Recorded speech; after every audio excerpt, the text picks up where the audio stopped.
கரம் மசாலா அளவு இது வெங்காயம் தக்காளி 2 வெங்காயம் 2 தக்காளி 4 பச்சை மிளகாய் எடுத்துருக்கேன். இந்த எண்ணெய் அளவு காமிக்கிறேன் பாருங்க. இவ்வளோ எண்ணெய் போதும். இப்படி வச்சேன்னா அந்த நடுவில் இருக்க சென்டர் பாத்திரத்தில் கூட எண்ணெய் ஒட்டலை, அவ்வளோ கம்மியாக தான் எண்ணெய் போட்டிருக்கேன். சரிங்களா? எண்ணெய் காஞ்சதுக்கப்புறமா கொஞ்சம் கேஸை ஆஃப் பண்ணி விட்டுட்டு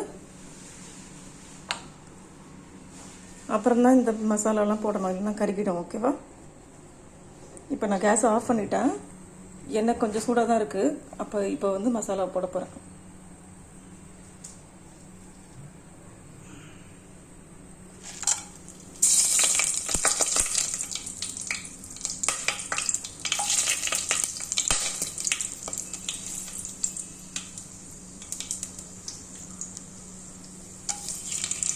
கேஸ் ஆஃபில் வச்சு போடும்போதே மசாலாலாம் வெடிக்குது பார்த்தீங்களா?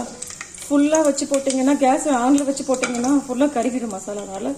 ஆஃப் பண்ணிட்டு தான் போடணும். மசாலா போட்டதுக்கப்புறம் அப்புறம் நான் வெங்காயம் தக்காளியெல்லாம் போட்டுட்டு அப்புறம் தான் கேஸ் ஆன் பண்ணுவேன். இப்போ ஆஃபில் தான் இருக்குது கேஸ். இப்போ நான் வந்து வெங்காயத்தையும் போட்டுடுறேன்.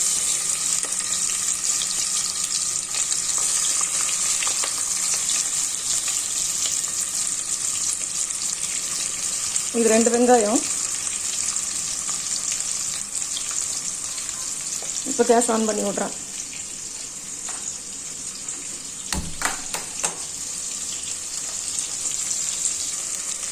வெங்காயம் வதங்கிக்கிட்டு இருக்கும் போதே ஒரு 1/2 ஸ்பூன் வந்து அளவுக்கு உப்பு போட்டு விட்றேன். உப்பு போட்டோன்னா கொஞ்சம் வெங்காயம் வந்து ஃபாஸ்ட்டாக வதங்கிடும், அதுக்காக உப்பு போடுறேன். இப்போ வெங்காயம் வந்து நல்லா வதங்கிருச்சு. கொஞ்சம் கொஞ்சமாக எண்ணெயும் வெளியே வந்துருச்சு, தெரியுதா? இப்போ வந்து ஜிஞ்சர் கார்லிக் பேஸ்ட்டு போட போகிறேன். எண்ணெய் பார்த்தீங்கன்னா கொஞ்சம் எண்ணெய் தான் இருக்குது. இது நிறைய எண்ணெய் விடக்கூடாது. சரிங்களா? இவ்வளோ அளவுக்கு எண்ணெய் இருந்தால் போதும். இந்த எண்ணெயில் வதக்கினாலே போதும். இஞ்சி பூண்டு பேஸ்ட் அளவு காமிக்கிறேன். இந்த அளவுக்கு போடுறேன்.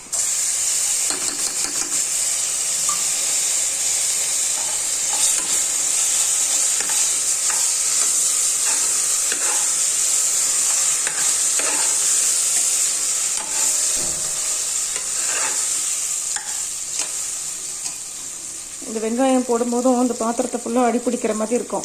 அப்பப்போ வெங்காயத்தையும் லைட்டாக திருப்பி விடணும், இல்லைன்னா ஒரே பக்கத்தில் கருகிடும், மற்ற பக்கத்தில் வெங்காயம் வந்து வேகாமலே இருக்கும். இஞ்சி பூண்டு போட்ட பிறகு நான் வந்து சிம்மில் வச்சுட்டேன் கேஸை. ஏன்னா இங்கெல்லாம் இஞ்சி பூண்டும் கருகிடும். அதனால் சிம்மில் வச்சு இஞ்சி பூண்டு போட்டு 2 நிமிஷம் வதக்கணும். ஃபாஸ்ட்டாக வச்சு வதக்கிட வேண்டாம். ஃபாஸ்ட்டாக வச்சு வதக்கினீங்கன்னா ஃபுல்லாக கருகிடும். ஒரு 2 நிமிஷம் மட்டும்தான் இப்படி வதக்கணும் சிம்மில் வச்சுட்டு. அப்புறம் தக்காளி போட்ட பிறகு அடிப்பிடிக்காது. அப்போ வந்து ஃபாஸ்ட்டில் வச்சுக்கலாம். ஓகேவா? இப்போ வந்து தக்காளியை போட்டுற போகிறேன்.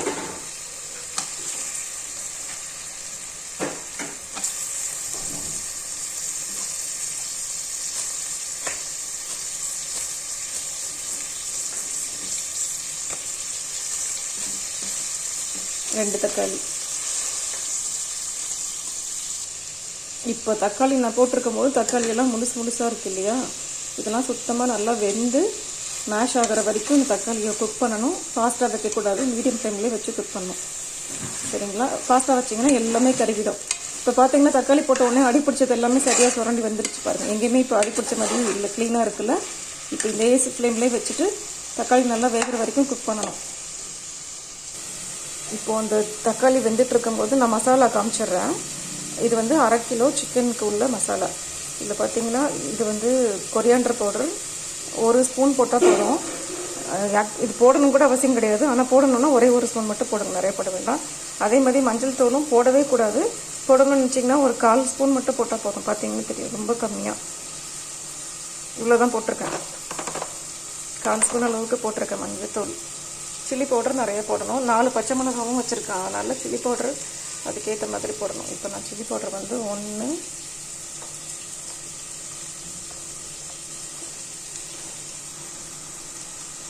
1/2 போடுறேன்.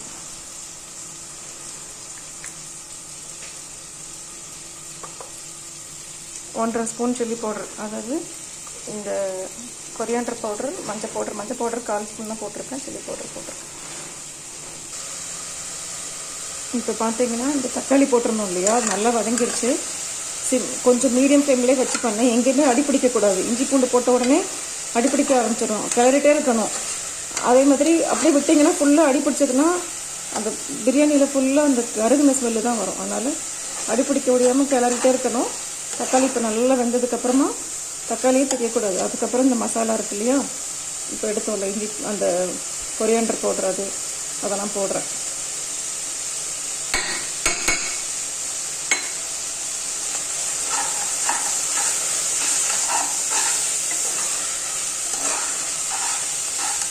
இது அப்படியே 2 நிமிஷம் கிளறி விட்டுட்டு சிக்கன் போட போகிறேன்.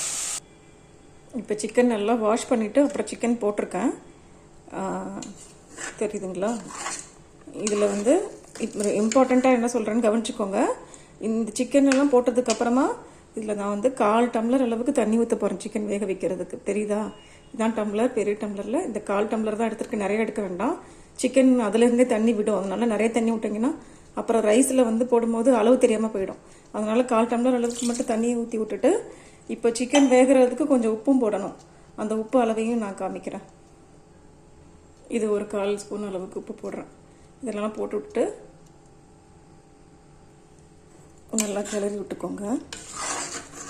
அடி பிடிக்காமல் இருக்கணும் ஃபுல்லாக.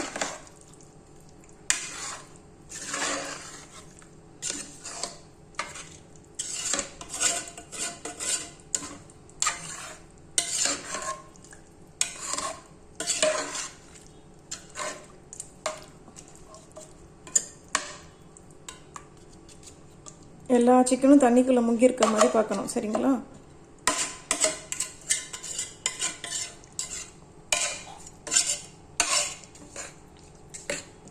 இப்போ சிக்கன் போட்டு நல்லா மிக்ஸ் பண்ணி விட்டுட்டேன்.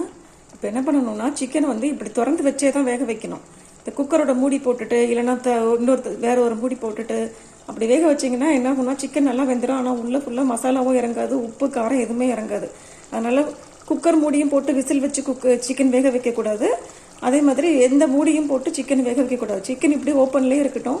ஒரு 2 நிமிஷத்துல இல்லை 4 நிமிஷத்துக்கு ஒரு வாட்டி சிக்கனை மட்டும் திருப்பி விடணும். ஏன்னா எல்லா பக்கமும் அது வேகணும் இல்லையா? தண்ணி கம்மியாக விட்டுருப்போம் நம்ம.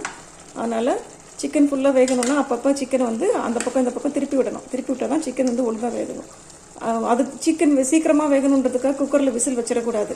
குக்கரில் விசில் வச்சிங்கன்னா சிக்கன் நல்லா வெந்துடும், அப்படியே திரியாக வந்துடும். ஆனால் உள்ளுக்குள்ளே வந்து எந்த மசாலாவும் இறங்கியிருக்காது. அதனால தான் வந்து சிக்கனை வந்து குக்கரில் வேக வைக்கக்கூடாது. மூடி போட்டு விசில் வச்சு வேக வைக்கக்கூடாது. அப்படியே ஓப்பன் ஃப்ளேம்லேயே வேகட்டும். இப்போ நான் என்ன பண்ண போகிறேன், இந்த பச்சை மிளகாய் வந்து நான் இன்னும் ஆட் பண்ணவே இல்லை. அந்த 4 பச்சை மிளகாவையும் இப்போ போட போகிறேன். ஒரு கைப்பிடி அளவுக்கு கொத்தமல்லி இருக்குது, அதையும் போட போகிறேன்.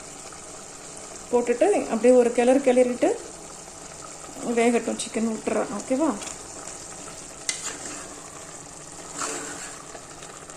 அப்பப்போ திருப்பி விடணும், இல்லைன்னா சிக்கன் அடி பிடிச்சிரும். அவசரப்பட்டு சிக்கனில் தண்ணி இல்லைன்னு சொல்லி தண்ணி இன்னும் எக்ஸ்ட்ரா ஆட் பண்ணிடாதீங்க. ஏன்னா அப்புறம் நிறைய தண்ணி ஆகிடும். அப்புறம் சிக்கனில் வந்து அளவு போடும்போது அரிசி வந்து அளவு தெரியாமல் போயிடும். இப்படி இந்த தண்ணி அளவுலேயே சிக்கன் வேகட்டும்.